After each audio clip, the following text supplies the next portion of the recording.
I often get asked why I use the whole sign house system. And I know the house system debate is a really hot one in astrology right now, with a lot of heated conversation and discussion from people on both sides of the argument. All I want to do here today is just share my reasoning about why I use the whole sign house system. And if it sounds like something you would like to check out, then I'd invite you to do your own research and see if it's going to be a house system that might work for you.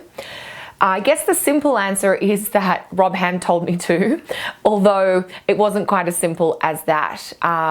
Probably 6 or 7 years ago, I started hearing a lot about this different house system, and Rob had written a book called The Whole Sign House System, I think the original house system, and it's now available free as a PDF online. So I read that book, and one of the things he encouraged was running charts in whatever house system you're using it at the moment, and then also running your charts in the whole sign system, just to see what, if any, differences, and to also kind of start comparing which house system is giving you better information. So I did that for a period of about 2 years. So every client reading I was doing for a couple of year period, I was actually printing charts in the Placidus house system, which was the quadrant house system I had used previously, and the whole sign system. And what I began to notice was that the topic information in terms of interpreting someone's birth chart for things like relationships or career or money or fertility, I was getting better results with the whole sign house system. So that was a huge part of why I eventually did make the full-time or permanent change to whole sign house systems. There's also a philosophical component to that as well, though, which was really appealing to me when I learned about it. And that has to do with the way the signs relate to the houses. And what I mean by that is, think about someone who might have a Taurus rising chart. Now, in the quadrant-based house system like Placidus or Porphyry or Co, you might have the sign of Virgo on the 5th house cusp, but you could also have the sign of either Leo or Libra on the 5th house cusp. Now, one of the main topics of the 5th house is fertility and children, and part of the reason the 5th house is given that topic is that the 5th house makes a trine-based relationship with the 1st house, the body, the ascendant.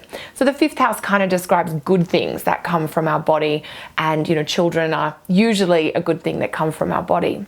And so in the whole sign house system, in any Taurus rising chart, you will always have the sign of Virgo on the 5th house cusp, which is the sign that makes a trine to the sign of Taurus. So you started to get this resonance between sign relationship and house topic information, if you like. So that seemed to really fit well for me. And then when I saw that bear out in practice, it became a little bit of a no-brainer. I know that it's confusing to change house systems, especially if you're used to seeing your chart in a certain format. And when I did make the switch a number of years ago, I had many clients and students. We all went through a little bit of an identity crisis, just trying to reorient our way into the chart.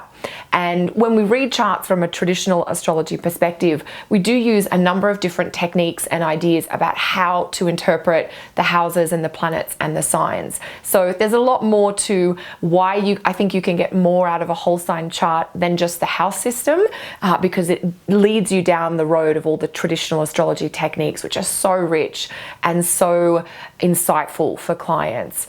So that's a conversation for another day, but hopefully that gives you a few ideas about why I found the whole sign system really useful and effective for me, and perhaps you might give it a shot yourself.